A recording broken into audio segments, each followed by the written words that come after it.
Assalamualaikum warahmatullahi wabarakatuh, Bapak Ibu guru hebat seluruh Indonesia. Kali ini saya akan melanjutkan untuk pembahasan soal SJT yang kemarin ya. Kita sudah sampai pada soal yang ke-6. Nah, di sini nanti kita akan diarahkan untuk memilih bobot nilai yang paling tinggi ya. Jadi ada soal seperti ini, kemudian kita menjawab dengan memilih bobot nilai yang paling tinggi. Nah, oleh karena itu kita harus mengetahui kata kunci dari jawaban tersebut yang mengarah ke bobot nilai yang paling tinggi ya.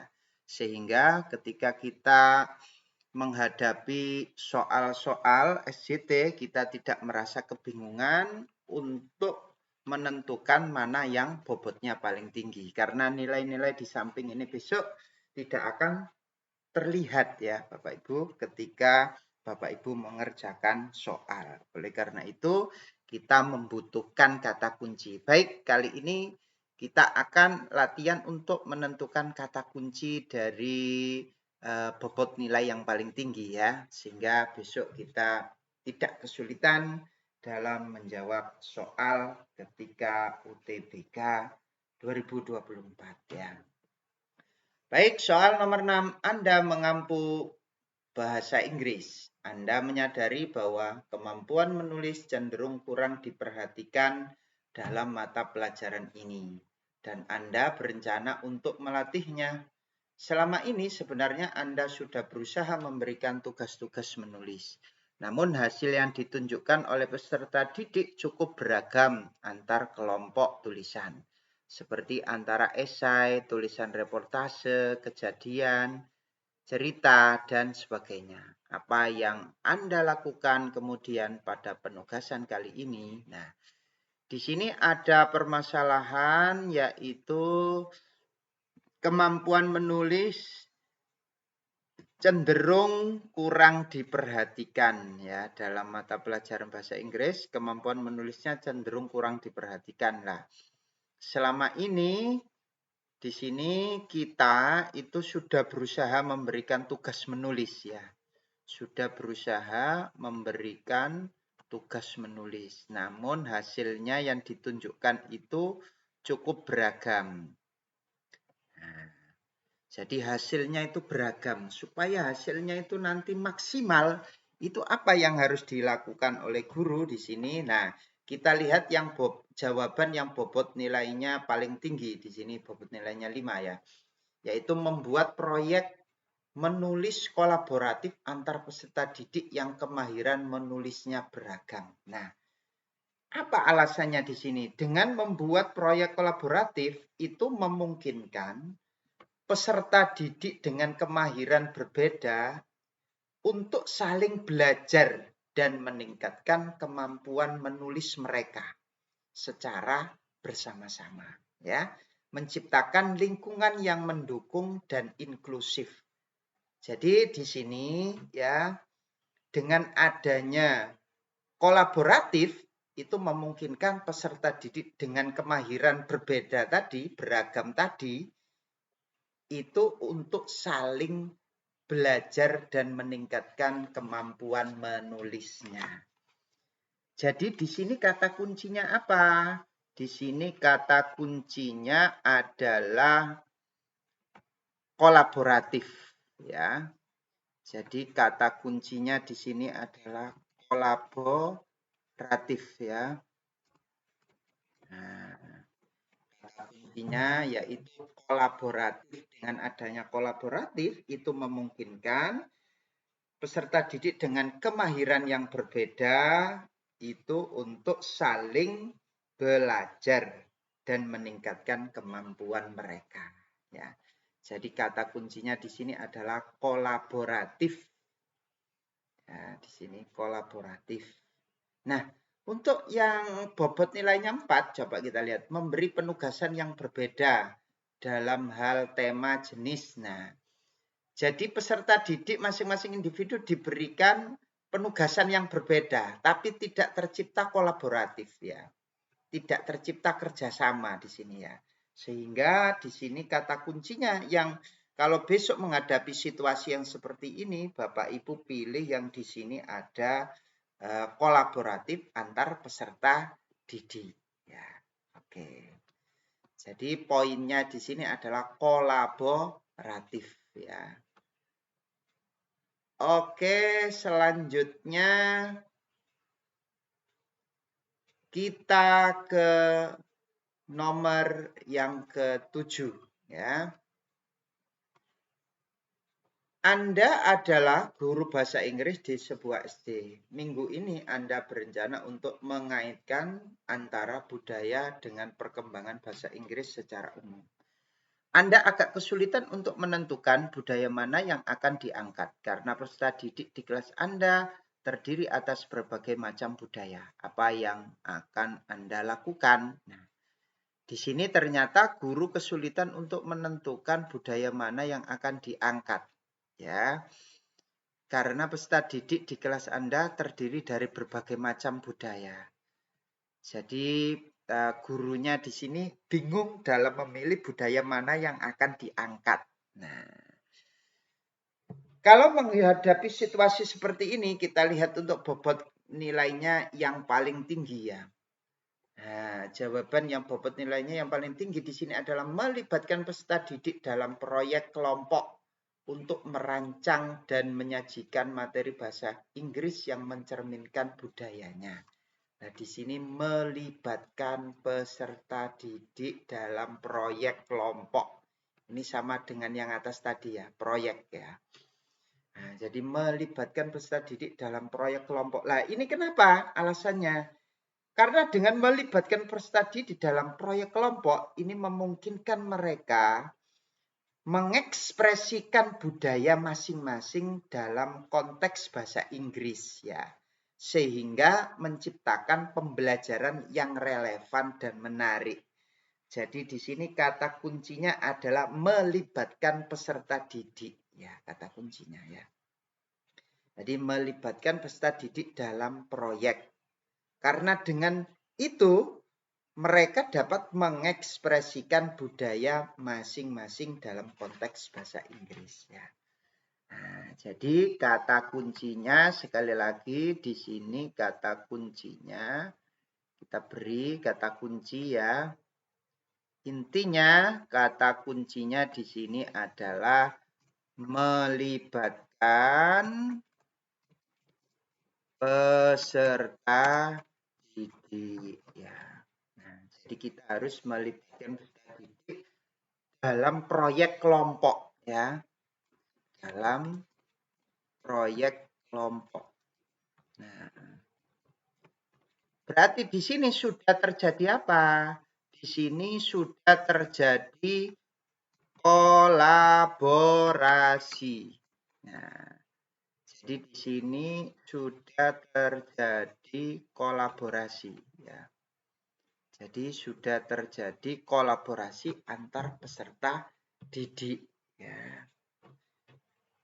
Oke, ini untuk yang nomor 8 ya. Kita lanjut untuk yang nomor 9. Kita lanjut untuk yang nomor 9. Ya. Kita ke nomor 9. Oh, nomor 8 ya di sini ya.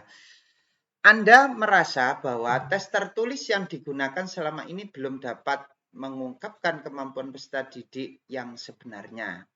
Tahun ini Anda ingin menggunakan strategi asesmen lain yang dapat menilai pemahaman sekaligus kemampuan mentransfer pengetahuan peserta didik. Sebagai guru mata pelajaran, apa prioritas tindakan yang Anda lakukan? Di sini kita disuruh mencari prioritas tindakan. Terus di sini permasalahannya yaitu selama ini belum dapat mengungkapkan kemampuan peserta didik yang sebenarnya. Nah, tahun ini kita ingin menggunakan strategi asesmen yang lain. Untuk apa tujuannya? Yaitu dapat menilai pemahaman sekaligus kemampuan mentransfer pengetahuan. Nah, dalam hal ini bobot nilai yang paling tinggi ada di jawaban yang membuat kasus untuk didiskusikan dan dipresentasikan. Ini alasannya apa? Dengan membuat kasus untuk didiskusikan dan dipresentasikan, di sini memungkinkan peserta didik untuk menunjukkan pemahaman dan kemampuan mentransfer pengetahuan secara efektif dibanding dengan metode lain yang lebih terbatas. Ya. Jadi dengan didiskusikan dan dipresentasikan, ini nantinya peserta didik itu menunjukkan pemahaman dan kemampuan mentransfer pengetahuan. Ya. Jadi dua, menunjukkan pemahaman dan kemampuan mentransfer pengetahuannya. Nah, jadi sekali lagi di sini kata kuncinya adalah didiskusikan dan dipresentasikan. Itu nanti akan kita dapat menilai pemahamannya sekaligus kemampuan mentransfer pengetahuan peserta didik. Ya. Nah, kalau yang bobot nilainya 4 ini kan menggunakan metode presentasi saja ya, tanpa adanya diskusi. Sekali lagi di sini juga harus ada kolaborasi ya. Jadi kata kuncinya yang nomor 6, 7, 8 tadi tercipta kolaborasi juga ya di sini ya. Harus ada kolaborasi. Ya. Harus ada kolaborasi ternyata ya, sama ya.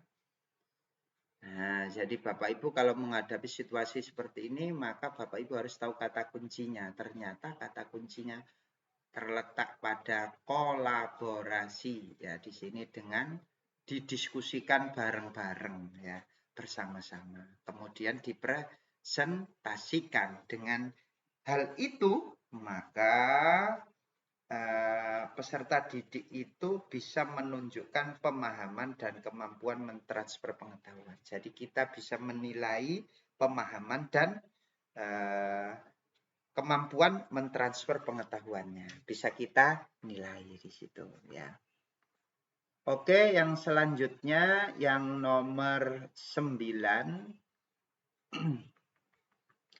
Anda adalah guru matematika kelas 1. Selain ingin mengenalkan bilangan 1 hingga 10, Anda ingin peserta didik juga dapat menuliskan bilangan-bilangan tersebut. Hanya saja Anda mengamati bahwa ada di antara mereka yang belum mahir dalam memegang alat tulis. Bila Anda menghadapi situasi ini, apa prioritas tindakan yang Anda lakukan? Jadi di sini mengenalkan bilangan 1 hingga 10, tapi peserta didiknya itu ada di antara mereka yang belum mahir dalam memegang alat tulis. Nah, di sini bobot nilai yang paling tinggi adalah jawaban membedakan target kompetensi dan mengidentifikasi kemampuan motorik halus peserta didik.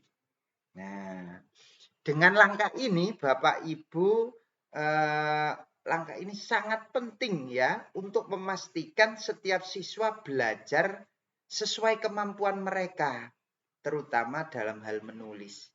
Jadi dengan membedakan target dan mengidentifikasinya ini ya, itu memungkinkan peserta didik untuk belajar sesuai dengan kemampuan mereka. Nah, jadi di sini kata kuncinya adalah kita harus mengasesmen awal dulu ya di sini ya.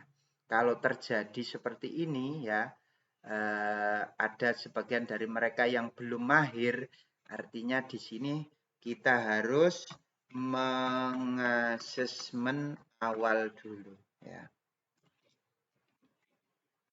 Nah, jadi asesmen awal di sini ya. Jadi harus di asesmen awal terlebih dahulu di sini. Nah, ya, jadi intinya di sini harus di asesmen awal. Ya. Nah, jadi harus di asesmen awal Bapak Ibu ya. sehingga dapat diketahui kemampuan masing-masing peserta didik, kemudian dibedakan targetnya ya. Jadi kata kuncinya di sini di asesmen awal kemudian diberikan diferensiasi proses ya, pemenuhan kesiapan belajarnya masing-masing ya. Oke. Baik, yang selanjutnya kita beralih ke nomor 10 ya. Kita lihat untuk nomor 10. Selama 5 tahun terakhir Anda adalah guru kelas tinggi, namun tahun ini Anda diminta untuk mengajar di kelas rendah, yaitu kelas 1. Ketika Anda harus mengajarkan konsep angka, Anda mencoba menyampaikannya dengan menuliskan bilangan-bilangan di papan tulis. Namun para peserta didik tampak tidak ada yang memperhatikan dan bermain sendiri-sendiri. Bagaimana Anda mengatasi kejadian tersebut? Nah, jadi selama ini mengajar di kelas tinggi, kemudian disuruh untuk mengajar di kelas rendah ya. Nah, ini jelas akan terjadi penyesuaian ya cara mengajarnya ya. Ketika Anda harus mengajarkan konsep angka, Anda mencoba menyampaikan dengan menuliskan bilangan. Langsung dituliskan bilangan-bilangannya di papan tulis ya.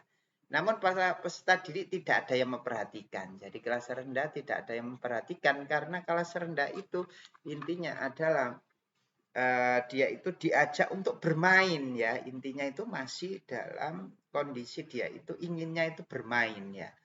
Nah, jadi di sini kita memilih bobot nilai yang paling tinggi di sini, membuat satu set kartu angka dan meminta peserta didik untuk mengurutkannya. Nah, ini adalah cara yang interaktif ya, karena dapat menarik perhatian peserta didik ya. Di sini sudah menggabungkan antara pembelajaran dengan permainan di sini ya. Jadi menggabungkan antara pembelajaran dengan permainan. Jadi medianya kita pilih media yang interaktif ya di sini ya. Untuk bobot nilai yang paling tinggi kita harus memilih media yang paling interaktif yang di situ menggabungkan antara permainan dengan pembelajaran sehingga dapat menarik perhatian peserta didik tersebut. Kalau sudah menarik, dapat menarik perhatian peserta didik tersebut, maka otomatis akan tidak bermain sendiri ya, peserta didiknya tidak akan bermain sendiri. Jadi kesimpulannya di sini Bapak Ibu dari sekian banyak tadi ya, mulai dari nomor 6 hingga nomor 10 ini tadi intinya adalah harus ada kolaborasi ya intinya ya. Nah, jadi poinnya itu harus ada kolaborasi, kemudian melibatkan peserta didik ya, melibatkan peserta didik. Yang selanjutnya juga kita harus mengasesmen awal ya, kemampuan peserta didik ya, mengasesmen awal kemampuan peserta didik. Juga di sini pemilihan medianya Bapak Ibu ya. Media yang interaktif ya. Nah, jadi intinya kalau besok Bapak Ibu menghadapi situasi-situasi yang ada di nomor 6 sampai nomor 10 itu intinya ini ya. Ternyata kata kuncinya harus ada kolaborasi, harus ada kerjasama di antara peserta didik. Terus peserta didik itu harus dilibatkan. Kita harus mengasesmen awal dulu, kemudian medianya itu harus interaktif, dan juga harus ada diferensiasi ya, kelakuan yang berbeda ya. Disesuaikan dengan kemampuan peserta didik kita.